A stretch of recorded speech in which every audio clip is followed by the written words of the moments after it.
संसद में cash for query मामले में टीएमसी सांसद महुआ मोइत्रा की संसद सदस्यता खत्म हो गई है। लोकसभा की एथिक्स कमेटी की सिफारिश पर शुक्रवार को चर्चा हुई और फिर उनकी सदस्यता खत्म करने की घोषणा कर दी गई। हालांकि उन्होंने इस निष्कासन को संसद में सवाल उठाने की सजा बताया। इन आरोपों के बीच बड़ा सवाल ये है कि आखिर अब महुआ मोइत्रा अगला कदम क्या उठाएंगी। एक मीडिया रिपोर्ट में वरिष्ठ अधिवक्ता विवेक तनखा के हवाले से दावा किया गया है कि महुआ मोइत्रा के पास 3 विकल्प बचे हैं। सबसे पहला और आसान विकल्प है कि वो चाहें तो फैसले की समीक्षा करने के लिए संसद से अनुरोध कर सकती हैं।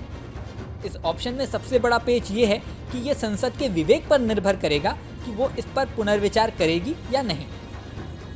दूसरा ऑप्शन है कि वह मौलिक अधिकारों और प्राकृतिक न्याय के उल्लंघन की समिति मुद्दे पर सुप्रीम कोर्ट का रुख करें।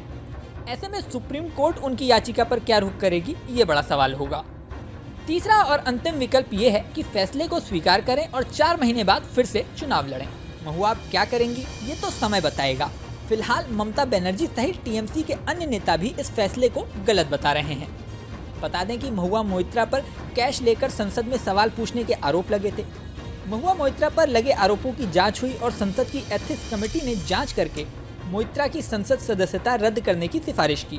शुक्रवार को लोकसभा में इसकी औपचारिक घोषणा भी कर दी गई। आरोपों की बात करें तो महुआ मोइत्रा पर उद्योगपति दर्शन हीरानंदानी से महंगे उपहार लेने का आरोप है। इन उपहारों के एवज में मोइत्रा पर संसद में हीरानंदानी से सवाल पूछने का आरोप है। इतना ही नहीं, उन पर यह भी आरोप है कि उन्होंने अपनी संसदीय लॉगिन आईडी और पासवर्ड भी हीरानंदानी को बता रखे थे। यानी हीरानंदानी जब चाहते अपने सवाल संसद में सीधे पूछ सकते थे। हालांकि महुआ मोइत्रा एथिक्स कमेटी पर ही सवाल उठा रही हैं।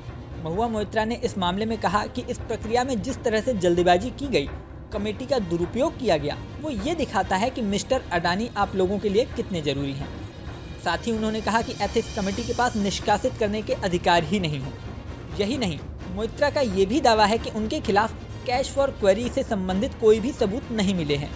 पोर्टल लॉगिन को कंट्रोल करने का कोई नियम ही नहीं है। महुआ के बारे में बता दें कि साल 2009 में उन्होंने कांग्रेस ज्वाइन की थी। इसके बाद 2010 में वह टीएमसी में शामिल हो गईं। यहाँ से उनका करियर ग्राफ चढ़ता चला गया। उनकी छवि टीएमसी की फायर ब्रांड और पढ़ी लिखी नेता की रही। वो संसद में सिर्फ टीएमसी की नहीं बल्कि INDIA गठबंधन की आवाज़ बनकर भी सरकार को घेरने का कोई मौका नहीं छोड़ती थी। अब उनके अगले कदम पर तमाम राजनीतिक दलों की नज़रें लगी हुई हैं। इस वीडियो में फिलहाल इतना ही। जल्द ही नया वीडियो लेकर आपके सामने फिर आएंगे। बने रहें न्यूज़ नेशन।